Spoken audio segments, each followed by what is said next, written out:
Ce jour dédié pour la réussite dans tous les domaines de David Chaim Ben Linda Hana et pour un accouchement facile pour Ronnie Batmerav. À l'époque où cette dédicace a été demandée, ça se peut qu'elle était encore enceinte, ça se peut qu'elle ait déjà accouché. Alors s'il n'a pas encore accouché, qu'elle a un accouchement facile, si elle a déjà accouché, qu'elle ait beaucoup de réussite dans l'éducation de cet enfant, qu'ils soient en bonne santé et qu'ils aient beaucoup de plaisir de leur fils ou fille. Bezrat Hashem. À la question de Aaron. Est-ce que c'est du vol de porter de la contrefaçon? Est-ce que c'est du vol de porter de la contrefaçon? Donc tu as des sacs en cuir de la marque que je ne connais pas, d'accord, qui sont faits par la marque, et d'autres qui viennent de Chine, qui sont presque la même chose, presque totalement, et qui coûtent beaucoup moins cher. Alors ta question fait partie d'une question beaucoup plus générale qui s'appelle le vol. Les gens croient, hélas, que voler un juif, c'est interdit. Voler un goy, bon, c'est plus cool, quoi. De toute façon, ils nous volent tellement à nous qu'on peut un peu les voler. Et c'est exactement le contraire. Dans le chapitre 300, Shin Memchet, 348 du Rosh Mishpat, donc du tome Rosh Mishpat du Shulchan Aruch, c'est celui qui parle des lois financières, c'est écrit donc que c'est interdit de voler, non seulement le juif, mais le goy aussi. Et là-bas, les commentateurs expliquent que c'est beaucoup plus grave de voler un non-juif que de voler un juif.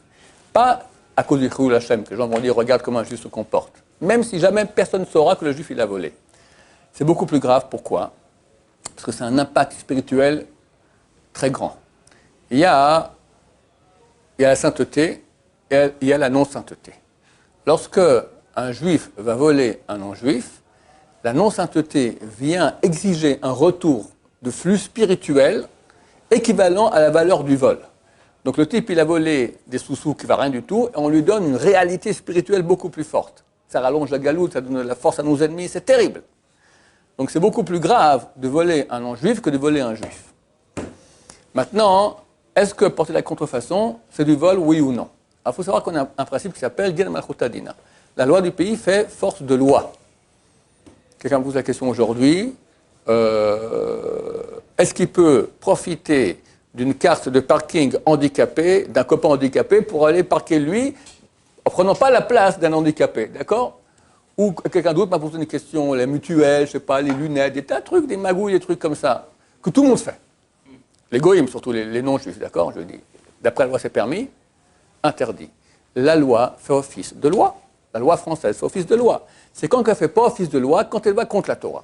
C'est dit, tu as l'obligation de manger du porc, tu as l'obligation de travailler à Shabbat, tu as l'obligation de je ne sais pas quoi, de te balader en bikini sur la place Vendôme, d'accord?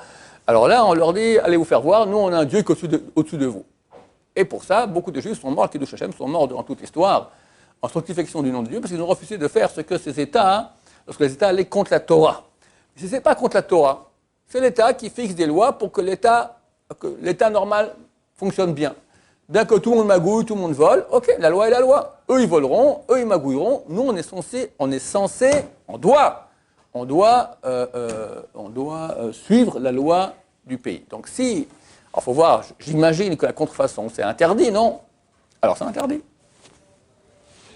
Est-ce qu'en Chine, alors si en Chine c'est permis, si la Chine autorise, j'imagine qu'elle autorise la contrefaçon, vu qu'elle l'a fait. Alors, tu as deux sacs. Tu as un sac à Paris, tu as un sac en Chine. Quand tu vas en Chine, tu portes ton sac chinois. Et quand tu es à Paris, tu portes le sac parisien. Et il faudrait voir si la loi française interdit à quelqu'un qui a acheté un sac en Chine, peut-être qu'ils interdisent à vendre des sacs chinois en France. Mais tu as acheté ton sac en Chine. Et tu viens dans l'avion, tu portes ton sac et tu rentres comme ça en France. Permis ou interdit? Il faut voir la loi, qu'est-ce qu'elle dit? Si c'est interdit, c'est interdit. Si c'est permis, permis. Normalement, il faut payer 15 fois le prix du vrai sac. 15 fois? Ils prennent le sac en plus. Bon, alors terminé, donc c'est interdit. Quand on va chez n'importe quel fabricant horloger de montres suisse, Ouais. si on leur amène une copie de leur montre, devant vous, vous êtes obligés de rester, ils prennent la montre, ils prennent un marteau. Un marteau et boum. Voilà, ils ont raison. Alors, les lois du pays ont force de loi. Il faut bien se le mettre dans le crâne parce que les gens croient que, vu que tout le monde, parce que c'est vrai que tout le monde, d'accord, qui fait attention de ne pas porter la contrefaçon, c'est super alléchant. Mais nous, en tant que bons juifs, on ne doit pas le faire.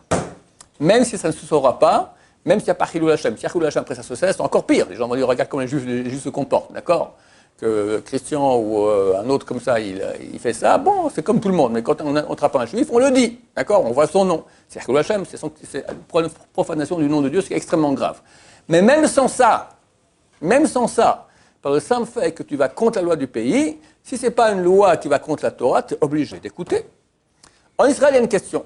En la terre d'Israël, est-ce que l'État israélien, est-ce que sa loi fait force de loi? Il semblerait que non. Mais pas pour tout. Tu n'as pas le droit, par exemple, maintenant, de magouiller et de prendre de la... Tu dis maintenant, je ne sais pas moi, tu fais une fausse déclaration et grâce à cela, tu reçois de l'argent de l'État. Ça, c'est interdit. Parce que c'est du vol. Même que toi, tu dis que l'État, il n'a pas une force d'État en terre d'Israël, d'accord? Mais qui t'a autorisé maintenant de prendre de l'argent en racontant des histoires? C'est du vol. J'explique un principe de base. En ce qui concerne l'argent, tout provient de Dieu. La somme d'argent que tu reçois en fin d'année est déjà inscrite le jour de Rosh Hashanah. Ce n'est pas en magouillant que tu auras plus. Au contraire, en magouillant, tu auras moins. Tu as peut-être plus d'argent dans ton compte, mais après, tu auras plus de problèmes dans ta vie. Et tout l'argent va partir pour des bêtises. Alors, ça vaut la peine? Ça ne sert à rien d'aller contre le désir de Dieu pour gagner plus. C'est comme mettre de l'eau dans un tonneau dans lequel il y a un trou. Tu fais ça, plus tu magouilles, plus tu as de l'argent, mais plus le trou il grossit. À quoi ça sert? C'est rien, c'est idiot. Donc, allons tout droit, soyons honnêtes, soyons un exemple d'honnêteté pour toutes les nations, et ainsi, B'ezrat Hashem, il y aura de la bracha, il y aura de la bénédiction. C'est beaucoup de travail à faire, parce qu'on est entouré de voleurs, entouré de magouilleurs, du plus grand, le chef d'État, c'est les plus grands magouilleurs, et leurs ministres aussi. Alors, la Gemara, elle dit que le corps va après la tête. Quand la tête, elle est pourrie, le corps aussi, d'accord? Tu vois, souvent, c'est des exemples de corruption, de ministres, de trucs, sans cesse. Qu'est-ce que tu veux du peuple? C'est normal qu'il fasse des tordus. Mais nous, notre gouverneur, c'est pas le chef du gouvernement, c'est Hachem. Et Hachem m'ordonne d'être honnête. Et c'est dur, et c'est important. C'est très, très, très important. Avant de commencer à manger cachère, de faire Shabbat, sois un type normal, sois pas un voleur. Beaucoup de gens mangent très cachère, etc. Mais dès que c'est l'argent, ils oublient tout. D'accord? C'est exactement le contraire qu'il faut faire. Et ça demande beaucoup, beaucoup de travail. Baruch Adonai, l'olam, amen, va amen.